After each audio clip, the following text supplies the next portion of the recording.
تم استغفار کرو، اللہ تمہاری ہر کمزوری کو قوت میں بدل دے گا۔ انسان مرتا نہیں، مار دیا جاتا ہے، لفظوں، لہجوں اور رویوں سے۔ بیوی کے ساتھ خوش خلقی کرنے کا حکم۔ رسول صلی اللہ علیہ وسلم نے ارشاد فرمایا، کوئی مومن مرد کسی مومنہ عورت سے بغض نہ رکھے، اگر اسے اس کی کوئی عادت ناپسند ہے تو دوسری پسند ہوگی۔ موت انسان کو مار دیتی ہے، لیکن اچھے لوگ ہمیشہ زندہ رہتے ہیں، لوگوں کے دلوں میں، لفظوں میں اور دعاؤں میں۔ ظالم کا انجام۔ رسول صلی اللہ علیہ وسلم نے ارشاد فرمایا، اللہ تعالیٰ ظالم کو چند روز دنیا میں مہلت دیتا رہتا ہے، لیکن جب پکڑتا ہے تو پھر نہیں چھوڑتا۔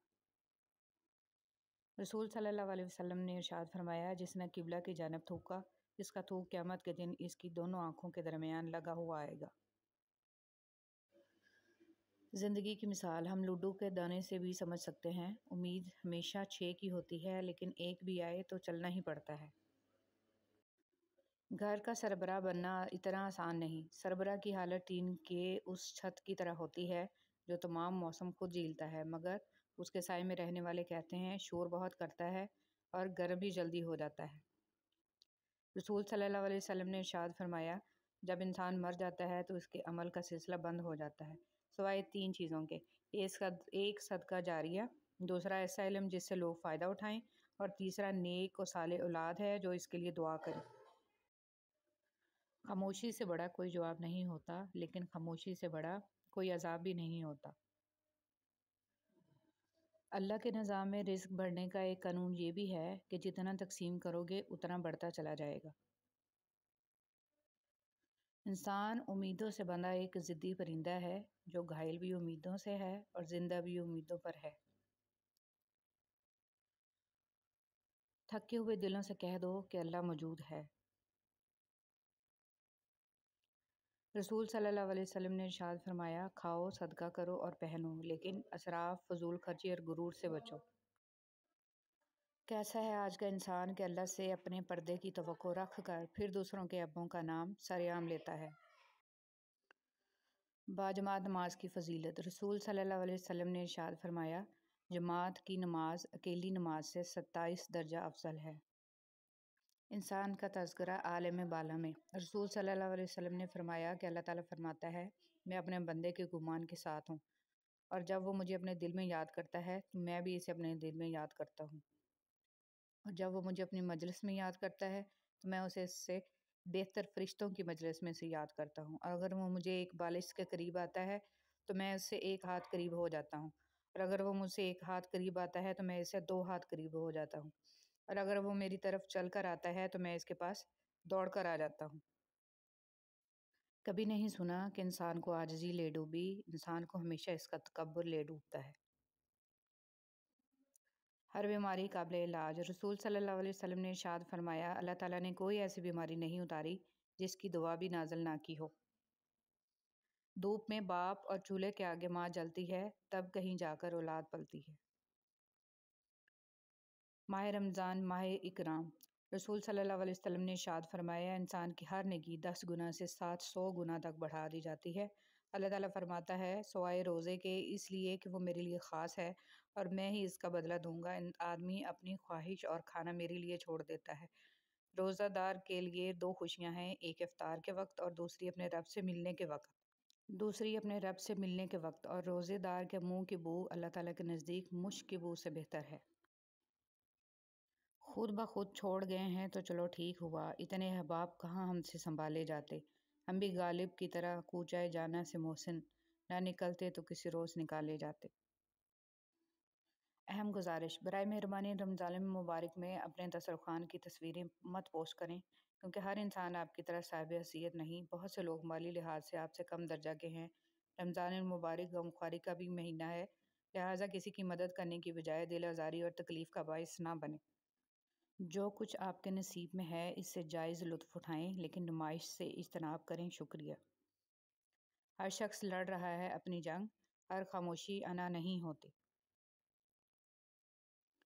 نیکیاں کرتے جاؤ اور دریا میں ڈالتے جاؤ، جب کبھی زندگی میں طوفان آیا تو یہی نیکیاں کشتی بن جائیں گی۔ ایک صحابی نبی کریم صلی اللہ علیہ وسلم کی خدمت میں حاضر ہوئے اور آپ صلی اللہ علیہ وسلم سے جہاد میں شرکت کی اجازت چاہی۔ آپ صلی اللہ علیہ وسلم نے ان سے دریافت فرمایا، کیا تمہارے ماں باپ زندہ ہیں؟ انہوں نے کہا، جی ہاں۔ آپ صلی اللہ علیہ وسلم نے فرمایا، پھر انہی میں جہاد کرو، یعنی ان کو خوش رکھنے کی کوشش کرو۔ حضرت ابو سعید خدری رضی اللہ تعالیٰ عنہ سے مروی ہے کہ نبی کریم صلی اللہ علیہ وسلم نے فرمایا، میں نے تمہیں قربانی کا گوشت 3 دن سے زیادہ رکھنے سے منع کیا تھا، اب تم اسے کھا سکتے ہو اور جب تک چاہو ذخیرہ بھی رکھ سکتے ہو۔ نئی بنیادیں وہی لوگ رکھ سکتے ہیں جو اس بات سے اچھی طرح واقف ہوں کہ پرانی بنیادیں کیوں بیٹھ گئی تھیں۔ رسول صلی اللہ علیہ وسلم نے ارشاد فرمایا، قرآن کا ماہر، اس سے مراد حافظ بھی ہو سکتا ہے، ان بزرگ فرشتوں کے ساتھ ہے جو لوح محفوظ کے پاس لکھتے رہتے ہیں، اور جو قرآن پڑھتا ہے اور اس میں اٹکتا ہے، اس کو مشقت ہوتی ہے، اس کو دگنا ثواب ہے۔ جب آپ پھل کھاتے ہیں تو بیجوں کو ردی کی ٹوکری میں نہ پھینکیں، انہیں خشک کریں، ایک تھیلے میں ڈال لیں اور اپنی گاڑی میں رکھ دیں۔ جب آپ سڑک پر ہوں تو انہیں کھڑکی سے باہر ان جگہوں پر پھینک دیں جہاں درخت نہیں ہیں، قدرت ان کا خیال رکھے گی۔ تو آئیے زمین پر بیج پھینکیں، کوڑے دان میں نہیں۔ رسول صلی اللہ علیہ وسلم نے ارشاد فرمایا، جس نے سورہ بقرہ کی 2 آخری آیتیں رات میں پڑھ لیں، وہ اسے ہر آفت سے بچانے کے لیے کافی ہوں گی۔ رسول صلی اللہ علیہ وسلم نے ارشاد فرمایا، میری اخیر امت میں ایسے لوگ پیدا ہوں گے جو تم سے حدیثیں بیان کریں گے جن کو نہ تم نے سنا نہ تمہارے باپ دادا نے، تو ان سے بچے رہنا۔ برداشت کے کانوں سے سنو، رحم کی آنکھوں سے دیکھو، محبت کی زبان سے بات کرو۔ مولانا رومی رحمۃ اللہ علیہ۔ مجھے کبھی بھی یہ غلط فہمی نہیں رہی کہ اگر کوئی مجھ سے چھوڑ گیا تو وہ پچھتائے گا۔ میں نے ابھی تک یہی سیکھا ہے کہ زندگی رکتی نہیں، کسی کے لیے بھی، بس چلتی رہتی ہے۔ لوگوں کو تو لوگ مل جایا کرتے ہیں، آپ اہم ہوں گے تو بھی یہ وہم مت پالنا۔ رسول صلی اللہ علیہ وسلم نے ارشاد فرمایا، ایک شخص نے ایک کتے کو دیکھا جو پیاس کی وجہ سے گیلی مٹی کھا رہا تھا، تو اس شخص نے اپنا موزہ لیا اور اس سے پانی بھر کر پلانے لگا، حتیٰ کہ اس کو خوب سیر کر دیا۔ اللہ نے اس شخص کے اس کام کی قدر کی اور اسے جنت میں داخل کر دیا۔ رسول صلی اللہ علیہ وسلم نے ارشاد فرمایا، حقیر و معمولی گناہوں سے بچو، کیونکہ اللہ تعالیٰ کی طرف سے ان کا بھی مواخذہ ہوگا۔ روح کی اداسی ہی نہیں جاتی، میں ہنس ہنس کر تھک جاتی ہوں۔ ایک معاشرہ تب پروان چڑھتا ہے کہ جب وہاں کے عمر رسیدہ افراد یہ جانتے ہوئے بھی پودے لگائیں گے وہ خود اپنے لگائے ہوئے پودوں کے سائے میں کبھی نہیں بیٹھ پائیں گے۔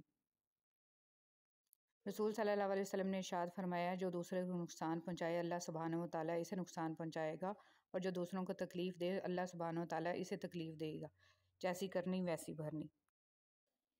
رسول صلی اللہ علیہ وسلم نے ارشاد فرمایا، اللہ تعالیٰ کے نزدیک سب سے زیادہ ناپسندیدہ شخص وہ ہے جو سخت جھگڑالو ہو۔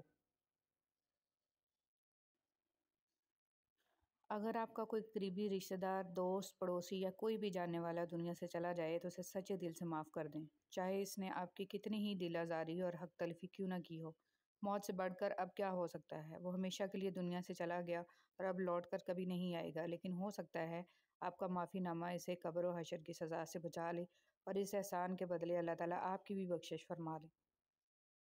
استغفار نیکیوں میں بہت بڑا عمل ہے، لہٰذا جو اپنے قول اور عمل، حال احوال اور رزق میں تنگی اور کوتاہی محسوس کرے اور دل کی کلا بازیوں کا شکار ہو، بس وہ توحید اور استغفار کو لازم پکڑے۔